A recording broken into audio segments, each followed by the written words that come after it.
तो चलिए मिलकर डिकंस्ट्रक्ट करते हैं हाल ही में हुए आरआरबी एएलपी एग्जाम को। हम देखने वाले हैं 13 फरवरी 2026 की पहली शिफ्ट के सवालों को और ये समझने की कोशिश करेंगे कि आखिर एग्जाम का पैटर्न क्या था और सवाल पूछे कैसे गए थे। तो इस पूरे विश्लेषण का हमारा रोडमैप क्या है? सबसे पहले हम देखेंगे जनरल अवेयरनेस के सवाल, फिर साइंस के कोर प्रिंसिपल्स को समझेंगे, इसके बाद क्वांटिटेटिव एप्टीट्यूड को ब्रेक डाउन करेंगे और आखिर में सबसे ज़रूरी बात कि इससे हमें आगे के लिए क्या सीखना है। तो चलिए शुरू करते हैं अपने पहले सेक्शन से, यानी जनरल अवेयरनेस। और यहाँ हम देखेंगे कि कैसे अब सिर्फ हेडलाइंस रटने से काम नहीं चलता, बल्कि योजनाओं की गहरी समझ परखी जा रही है। ये रहा पहला सवाल। मिजोरम और गोवा के बाद भारत का तीसरा पूरी तरह से साक्षर राज्य कौन बना? और इसका सही जवाब है त्रिपुरा। जून 2025 में त्रिपुरा ने 95.6% की लिटरेसी रेट हासिल की। अच्छा, पहले दो तो मिजोरम और गोवा थे ही, और हाँ, एक एक्स्ट्रा जानकारी भी ले लीजिए। सितंबर 2025 में हिमाचल प्रदेश भी इस लिस्ट में शामिल हो गया, मतलब वो चौथा राज्य बन गया। अब सवाल उठता है कि ये सवाल आया कहाँ से? तो ये जुड़ा था उल्लास प्रोग्राम से। उल्लास यानी understanding life long learning for all in society. ये 2022 से 2027 तक चलने वाली एक सेंट्रली स्पॉन्सर्ड स्कीम है। इसका मकसद है 15 साल से ऊपर के उन लोगों को बेसिक और डिजिटल लिटरेसी देना जो फॉर्मल स्कूलिंग नहीं कर पाए। और इसका टैगलाइन है जन जन साक्षर। चलिए अब गियर बदलते हैं और चलते हैं अपने दूसरे सेक्शन पर। अब हम साइंस के सवालों के पीछे के कॉन्सेप्ट्स को डिकोड करेंगे। देखते हैं फिजिक्स, केमिस्ट्री और बायोलॉजी से क्या-क्या पूछा गया। फिजिक्स से ये सवाल था, साउंड वेव्स जब चलती हैं तो जो रेयरफैक्शन या विरलन का एरिया होता है, वहाँ प्रेशर और डेंसिटी की क्या खासियत होती है? देखिए, साउंड वेव्स में दो चीज़ें होती हैं, कंप्रेशन और रेयरफैक्शन, मतलब संपीड़न और विरलन। कंप्रेशन में पार्टिकल्स पास आ जाते हैं तो प्रेशर और डेंसिटी दोनों हाई हो जाते हैं, और रेयरफैक्शन, जैसा कि नाम से ही लग रहा है, उसमें पार्टिकल्स दूर दूर फैल जाते हैं, तो जाहिर है प्रेशर और डेंसिटी दोनों ही कम हो जाते हैं। तो इसका सीधा सा जवाब था लो प्रेशर और लो डेंसिटी। अब केमिस्ट्री से ये चैलेंज था, इनमें से कौन सी एक डिस्प्लेसमेंट रिएक्शन यानी विस्थापन अभिक्रिया नहीं है। तो पहले ये समझ लेते हैं कि डिस्प्लेसमेंट रिएक्शन होती क्या है। सीधी सी बात है, एक ज्यादा रिएक्टिव एलिमेंट कम रिएक्टिव एलिमेंट को उसकी जगह से हटा देता है। जैसे यहाँ आयरन ने कॉपर को हटा दिया। एग्जाम में जो सही जवाब था वो था Mg + O2 गिव्स MgO।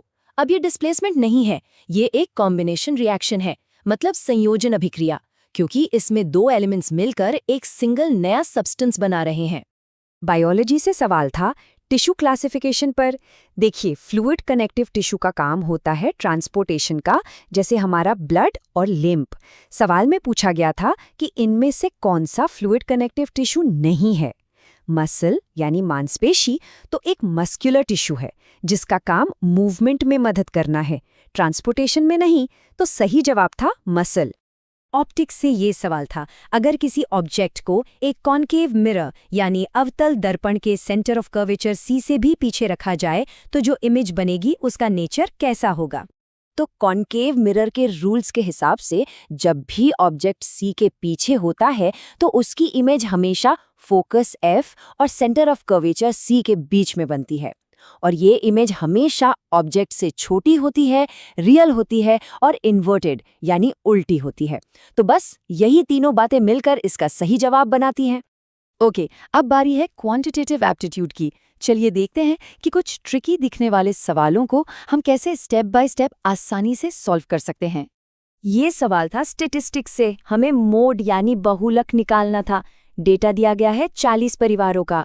तो सबसे पहला काम क्या है, हमें वो क्लास इंटरवल ढूंढना है जिसकी फ्रीक्वेंसी सबसे ज़्यादा है, और यहाँ साफ साफ दिख रहा है कि 6 से 8 वाले क्लास की फ्रीक्वेंसी 12 है, जो कि मैक्सिमम है।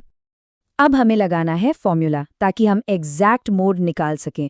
तो हमारा मॉडल क्लास है 6, 8 और उसकी मैक्सिमम फ्रीक्वेंसी F1 है 12। अब हमें चाहिए इससे ठीक पहले वाली फ्रीक्वेंसी जिसे F0 कहते हैं, और इसके ठीक बाद वाली फ्रीक्वेंसी F2। जब इन सारी वैल्यूज को हम मोड के स्टैंडर्ड फॉर्मूले में डालते हैं और कैलकुलेट करते हैं तो रिजल्ट आता है 6.8।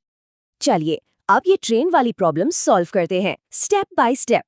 पहला स्टेप, दोनों ट्रेनें सेम डायरेक्शन में जा रही हैं, तो हम निकालेंगे रिलेटिव स्पीड, जो कि हुई 18 किलोमीटर प्रति घंटा। स्टेप 2, टाइम सेकंड्स में है, तो स्पीड को भी मीटर पर सेकंड में बदलना पड़ेगा, तो ये हो गई 5 मीटर पर सेकंड। अब इस स्पीड से 60 सेकंड में टोटल कितना डिस्टेंस कवर होगा? 300 मीटर।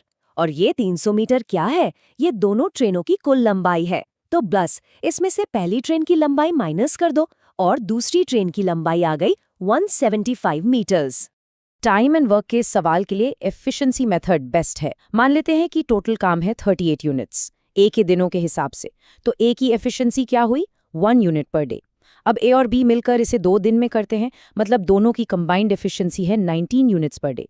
तो बी की एफिशिएंसी कितनी हुई? 19 में से ए की 1 यूनिट माइनस कर दो, बची 18 यूनिट्स पर डे। अब सवाल है कि बी इससे 9 गुना काम कितने दिन में करेगा? तो 38 गुणा 9 को 18 से डिवाइड कर दीजिए, जवाब आ जाएगा 19 दिन। डेसिमल्स का एचसीएफ और एलसीएम निकालना थोड़ा ट्रिकी लगता है, लेकिन इसका सबसे आसान तरीका है कि इन्हें पहले फ्रैक्शन में बदल लो। अब एचसीएफ निकालने के लिए ऊपर वाले नंबर्स यानी न्यूमरेटर्स का एचसीएफ निकालो और नीचे वाले नंबर्स यानी डिनोमिनेटर्स का एलसीएम।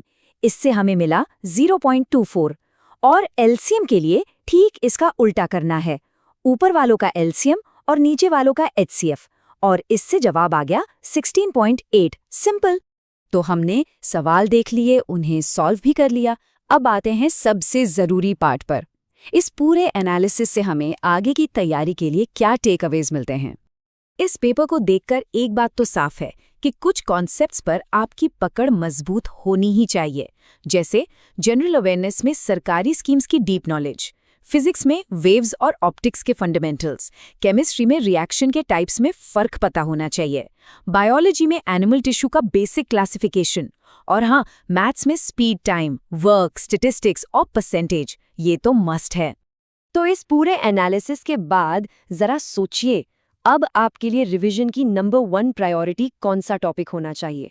इस सवाल का जवाब ढूंढना ही आपकी तैयारी को सही डायरेक्शन देने का पहला स्टेप है।